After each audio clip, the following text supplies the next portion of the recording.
Hello, and welcome back to Victory Lane Sports Talk.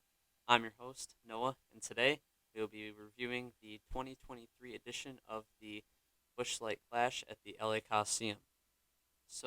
This is the first exhibition race of the season for NASCAR. They start in a couple weeks at Daytona 500, but first they will be visiting the LA Coliseum for the second year in a row to race inside the home stadium of the UFC football team, and it's a historic venue. It's hosted two Super Bowls and a World Series and two Olympics as well. So, very historic venue, and it's a great thing for the sport to be exposed to a new market, such as LA. So, I think that this has been a good positive change for this sport of NASCAR as a whole, because when you think of NASCAR, you think of redneck Southerners down in middle of nowhere towns and tracks that kind of reflect that as well. But now moving into a market such as LA, you get a wider audience, generally younger audience too, that's engaged in what you're selling, and obviously their implementation of pre-race and mid-race concerts have certainly helped. So last year they had Pitbull before the race and Ice Cube in the middle, and this year it looks like they're going to have Dixie D'Amelio perform before the race, and then Wiz Khalifa doing a race break performance. So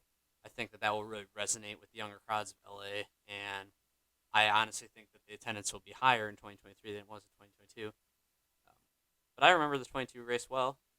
Uh, I remember the heat races, trying to sitting on the edge of your seat, trying to see who's going to get in the main event, and then obviously that battle between Joey Logano and Kyle Busch for the victory in that race, where Joey Logano would end up winning by just a couple car lengths, and it was a really entertaining race to watch. I mean, just seeing that track. I mean, the new Gen 7 next gen cars that we saw in NASCAR debut in 2023 or 2022. I'm sorry, and they actually debuted at the LA Clash itself, um, and we saw them kind of struggle on short tracks to produce good racing for the entire year. But I think that the best short track racing we saw from those cars was actually at the LA Coliseum.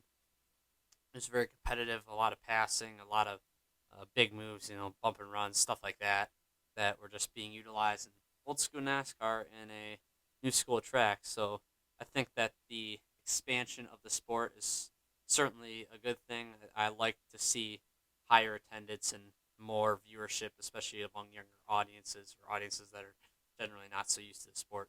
Um, Also returning this year is the North Wilkesboro Speedway, which has been out of commission for about a decade now, in disrepair, but they've repaired it, and they're going to run the All-Star race there, and as well as the Chicago Street Course, which is a new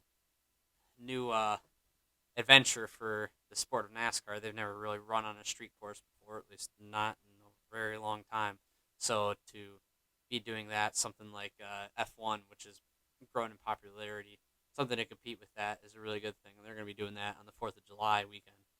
But I think that the success of the LA Coliseum, or the LA Coliseum race itself, has really kind of set a standard for NASCAR, has sort of opened them up to these new markets, and has shown that, yeah, these markets can certainly work for our sport, and we should try venturing out into those. And I think that um, in time, that we'll continue to see these rises in popularity as they expand their influence. I know some old school fans might not like it as much, but I think those people will still stick around and watch that sport because they love it, and to draw in a new crowd, it's just more exposure for the sport, which I think that the sport generally needs, because the peak was in the 2000s, and the popularity of NASCAR has just gone down and down every year. So to see it revitalized would be amazing, and I think that the LA Coliseum race certainly does that. So looking forward to the race this year, second edition, obviously. Um, I think we'll see more great racing, and guys to watch out for obviously would be Joey Logano, who won the race last year, won the championship last year. Kyle Larson, he's been pretty dominant as of late. Chase Elliott, obviously. Um, Ryan Blaney, because I got the Blaney hat on. I would love to see him win that, but certainly your short track racers are going to be your best competitors in races like this. And I'm kind of interested to see how Kyle Busch handles himself in a new car because we saw him, like I said, come in second place last year in his Toyota Joe Gibbs car. So we'll see how he does in the new Chevrolet with RCR. But I think that it should be an entertaining race, entertaining heat races, main event, uh, some good performances by some big name celebrities, and I think it should generally be a fun time. And I'm really excited to see how it kicks off the 2023 NASCAR season. So that was the second episode of the Victory Lane Sports Talk. I hope you guys have a great day, and I will see you later. Peace.